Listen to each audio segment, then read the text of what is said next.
Kolbar is referred to people who move goods between two sides of a border in order to earn money. Most of the kolbars work in the provinces of Urmia, Kurdistan, Kermanshah, and Sistan and Baluchistan provinces. Kolbars cross a border and deliver goods for the sake of unemployment and low pay in the country. Commodities are transported from the borderlands into the cities and the border villages on the back of kolbars or on an animal. Most of these commodities include televisions, coolers, heaters, cigarettes, tires, clothes, and fabric. What kolbars do is more common in marginalized areas and is considered one of the most dangerous jobs. The kolbars are youth, both boys and girls, and middle-aged people who do this dangerous job only to gain their daily money.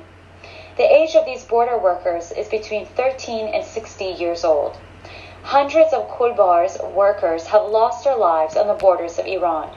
Most of them cross the border without any prior knowledge of the purpose of shooting by border forces.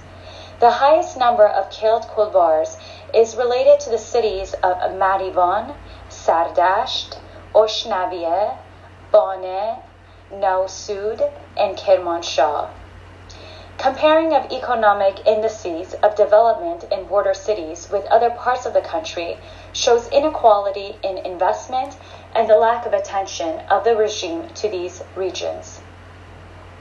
The comparison of economic indices of development between border cities and other parts of the country highlights the fact that people find these risky jobs because of the lack of infrastructure and the lack of development of industry in these areas.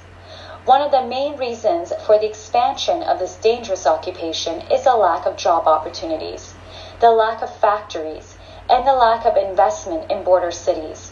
For example, in the province of Kermanshah, the failure of construction projects has caused a huge flood of workers to work as kolbars.